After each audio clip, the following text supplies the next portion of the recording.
guys, my name is Juliet Ambali and you're welcome back to my YouTube channel. If this is your first time, thank you so much. I'm deeply grateful. I'm sure you'll enjoy watching my vlogs. And if this is not your first time, thank you so much. It means the world to me. You have no idea, but I am deeply grateful from the bottom of my heart. Thank you so much. God bless you. So on to the matter for today. Today I decided to do my first real story time. And that's because within the past 2 years, one of the most asked questions I have got from newly wedded people or soon to be newlyweds is on the subject for today, which is what does sex feel like, or what is sex like for the first time on the wedding night? Do you get?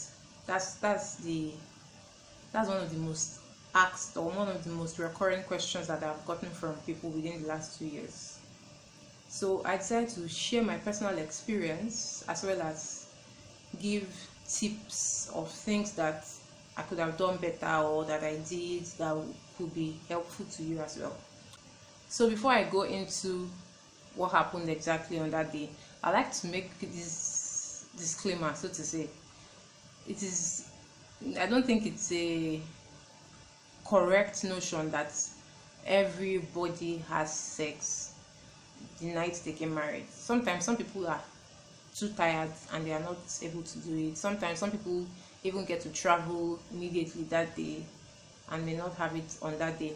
So after you leave the reception, for those of you that are not married, don't go home and start imagining, so today they're finally doing it, they're having a lot of fun right now and all that. No, that's not entirely true. But yes, some people do have it.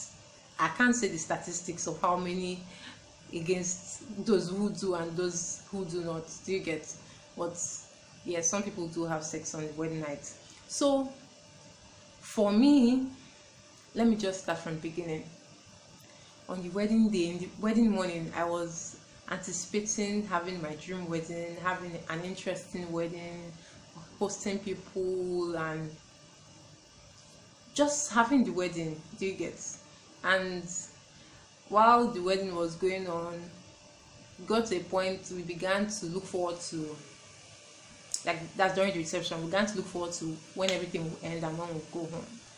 And so it ended when it ended, and then we got into our vehicle and we're driven home, and on our way home we were talking, gisting, newlyweds, very happy about what the future had in store for us. We were excited. We were like, finally I get to spend the rest of my life with you, that kind of feeling.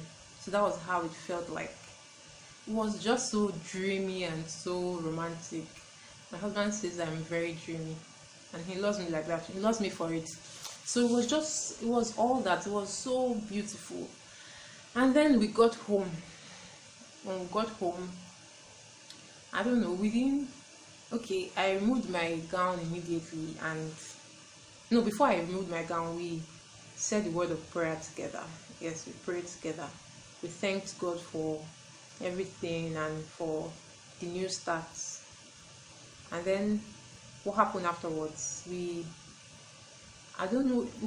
talked about food. We forgot to take our food from the reception. My mom was basically crying somewhere that she was going to miss me and forgot to pack my food into the car so that we could have something to eat while we were on our honeymoon. We didn't travel anywhere for our honeymoon. We decided to stay at home during that period. So we didn't get the food that day, but we later got some things subsequently, but not the exact wedding food that others had to eat that day. That's an aside, but I'm trying to say everything in detail, so please bear with me. So what happened afterwards? And then we talked about food. So he quickly went to a restaurant nearby and got food for us to eat, and then we ate. And of course, our mind, we knew that our minds were still on something that we're about to do, or something that we anticipated seriously. So when we undressed and all, I think I'm picturing my mind in that setting. So it's not something, not I'm not, I can't, how do I say it? I'm not just saying the story because it happened and I can just say that. I'm putting my mind back to that state, to that day. So what happened afterwards? So we began kissing and foreplay and all that. But one thing that I think happened during that time was the fact that in all that, my mind was really conscious of the fact that, wow, so I'm about to lose my virginity. Not lose in that sense, I'm about to have sex for the first time. Like, God, wow, so this is it. Like, my mind was too much on what we're about to do. Do you get? So I think, let me start with that. One thing you shouldn't do having sex for the first time on your wedding night is that you shouldn't think too much about it, so to say, because while you are thinking too much about it, it's the brain too functions in sex. So when you are thinking too much about it, it affects a lot of muscles in your body, and those muscles will begin to think, okay, should we be defensive, or should we, I don't know, do you get? So I was thinking too much about it, and I think it affected me a lot. I was somewhat protective within, even though what I was telling my body to do was the opposite of it all. Do you get? So I laid down, and then we tried to go into the real deal. We tried to, okay, in my mind I believe that people watching this are mature and are Christians and will not be all you, or I can't explain it, but I believe people watching this are mature. I think that covers it all, are mature. So on to what I was saying. So he tried to penetrate in for the first time, and Lord, I screamed. God, it was terrible. It was no. It was nothing like what I imagined. A lot of times before I got married, you hear people say things like it's painful, but no, nobody ever told me that the pain was painful, like painful. Now the thing is, this is my own personal story. It may not be as painful as it was for me for some other people, but this is from my own experience, so that you have an understanding, or you have an insight of what it feels like. Like, it was so painful, extremely painful. And I remember crying and saying, I'm so sorry that I'm not able to do this for the first, like I'm not able to fulfill this part, this obligation, or this right, or what is it, what am I supposed to call it? And I'm so sorry that I'm not able to do this. I'm sorry. I was like, no, stop apologizing. There's no need to apologize. Funny enough, I had an exam the next day, and he was saying, because we were thinking, you know how Nollywood paints losing your virginity, like you won't be able to walk for a long time and all that. So we're thinking that that's how it was going to be like. So he was even saying if I wanted, that I could wait till after my exams. But no, I was eager to pass that stage. I was eager to go past that. No, I didn't want to wait any longer for that. Moreover, that period was my ovulation period. So, and I wanted to get pregnant immediately. At least for my first child, I wanted to get pregnant immediately. So I said, no, we'll do this.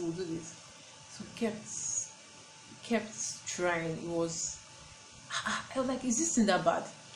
To the point that I said, maybe we should go and get something, a sleeping pill, so that I can take it while I sleep off. I won't feel the pain, and then he can do it. And then I was like, no, that's part of the experience, that I'm supposed to experience every single part of it. Do you get? No, it was something else entirely. So he went out, got not a sleeping pill, got a lubricant that I thought we could do without initially. Before I've heard things like get a lubricant, you need a lubricant and all. And like the pain cannot be that bad. It's something that I'm sure that I can just endure. And even if it's cry, it won't be so terrible, it won't be that bad. You get. So that's another thing. Please, when you're about to get married and you've not had sex before and you've kept yourself for the wedding night, please, it is very important that you get a lubricant. It is very, very important. And no, this is not an advert. If you are getting a lubricant and you know that you you are not preventing getting pregnant, please get Precede. It's a very good lubricant. That's not what we got actually. I didn't know about that. I got to know about that much later. Get Precede. It's a very good lubricant. It imitates the natural vaginal fluid that your body should produce. Do you get? So get that one. It's very, very good. So we got the lubricants, and now that I remember, I think the lubricant was a watery based kind of lubricant. So it still didn't do anything. I was just frustrated. I was helpless. So Shasha, he pecked me and begged me not to cry anymore, and so we just left it at that day. So the next day, after I finished writing my exam, we went to the pharmacy. It was my second degree, my master's, my final paper, I guess. Yes, well, my final paper for my master's program. So after the exam, we went to the pharmacy in Unilag. And then when we got there, because we thought maybe the lubricant we got was not so good, so we wanted something else entirely. So when we got there, I met with the pharmacist. Both of us were there. So we said, please, we'd like to get the lubricant. And then the pharmacist was looking at us like what is this? So, like, I could tell from my mind that she was like, what are these two small children who want to use a lubricant? Like, she whispered, what do you want to use it for? Because we were obviously not putting on any wedding band, and she's Christian, and so maybe she wanted to cancel us on not having premarital sex and all. So I told her we just got married yesterday and we're trying to have sex for the first time, and it's difficult. And as I was telling her, my eyes began to water. I started crying. Remember, I was thinking, God, why is it that, like, this is not sex that everybody enjoys? This is not something that is normal. Why should this one now not be normal for me, for crying out loud? I started crying. So she took me to an inner room in the pharmacy, and then she counseled me and told me about her personal experience, about how she got married when she was 30 or 33 and couldn't have sex for like the first 40 days.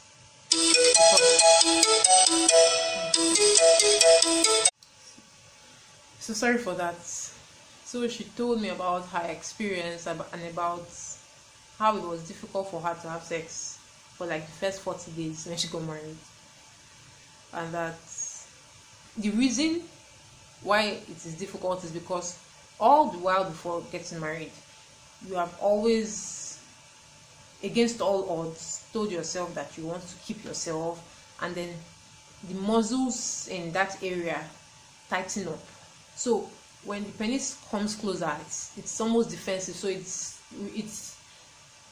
constricts. I just hope I'm using the right words. It tightens up and will not want to let that foreign agent come in. Do you get? So she said, you are married now. You have become one with your husband. Sex is a beautiful thing in marriage. You're supposed to give yourself, you're supposed to just release your body. Release your body. And enjoy foreplay very well. You get? So that's another tip. Please engage in a lot of foreplay. Kiss very well. Touch. Suck your breast. Suck. Caress your bodies very, very well. That's something, like, enjoy it. Explore your bodies very well. It is very important.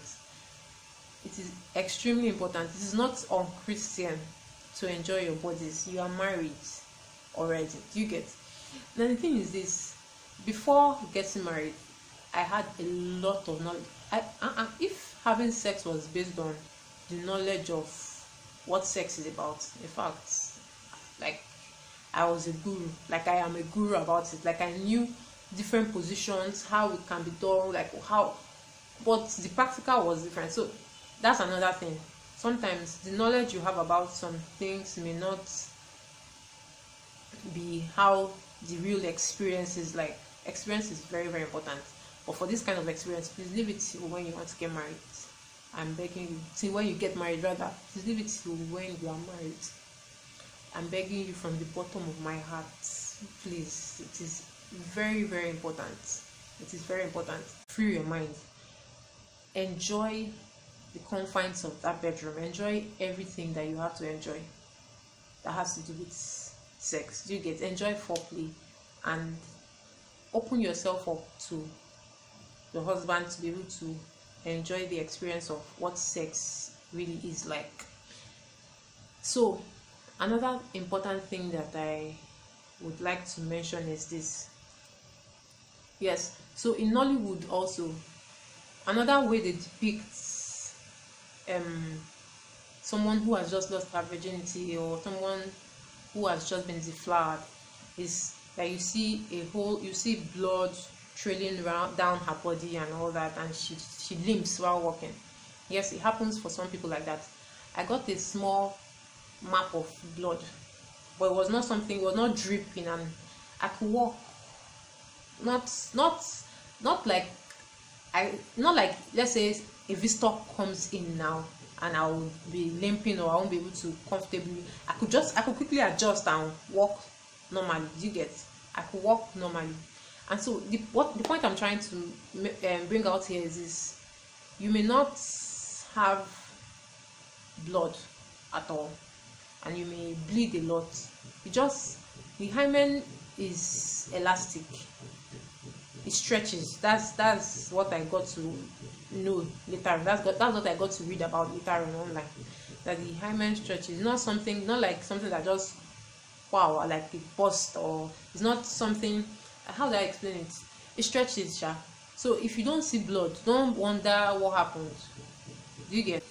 It's very difficult talking about this thing than writing it. Oh Lord, I enjoy talking about this through writing.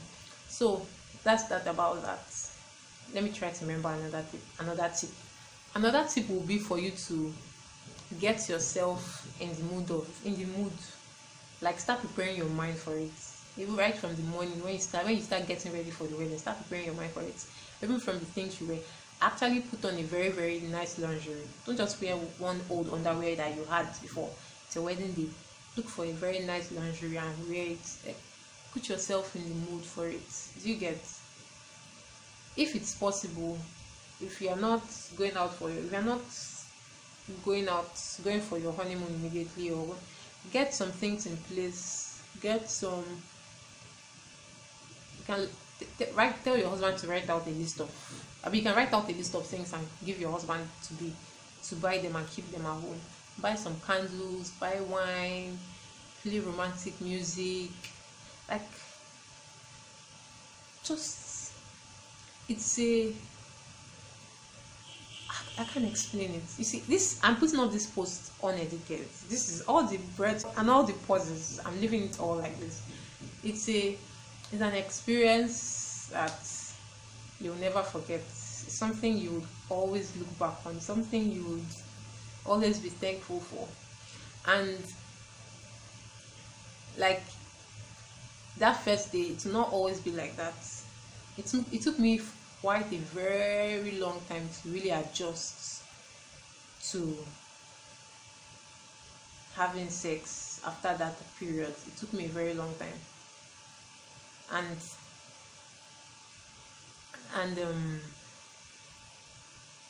you know that you hear in the media or you see in books, you see how sex is portrayed, that like how exploratory or how deep and how enjoyable sex is portrayed. Do you get? Don't worry, don't pressure yourself into wanting to have all of that all at once. Do you get? Don't beat yourself for not being able to have everything all at once or just immediately. Just grow into it with your spouse. Just take your time and grow into it with your spouse. That's part of marriage. Over the years, you get to enjoy and explore different sex positions or different aspects of the beauty of what sex is like in marriage. So that's that about that. I think that's all I can remember. And I think that's the best of all the details that happened that day. That's all I can remember. So if you have any more questions, hopefully I may remember some other things, and if you have any other questions and you chat with me privately, I'll remember those things and tell you those things too. So I hope this vlog is very insightful. I hope it's helpful. I hope you find some things that you've learned from it. Don't forget, let me summarize everything. Number one, free your mind. Do you get? Don't restrict yourself. You are married already, so free your mind and let go and enjoy sex. Number two, get the lubricant if you can. Number three, set the mood with cool music, candles, a bottle of non-alcoholic wine, and then finally just enjoy yourselves however way it is that you think will be okay for both of you. So you get, I really hope that you enjoy with these few tips sex on your first night, because from experience I've had friends who have had to go for therapy just to be able to go through this, who have had to wait for this long period of time just to be able to go through this because of the fear of the thing. So I hope that these few tips will be very, very helpful. I hope that you find it very insightful. And until your first night, stay pure, stay blessed. May God keep you, because by your own strength you can't keep yourself. That's the truth. You can't keep yourself by yourself. Only God can keep you by His grace. And I pray that you are kept, and I pray that when the time comes, like I said earlier on, you enjoy it to your fullest. God bless you so much. Have a lovely time ahead, and I hope to see you on my next vlog. Bye.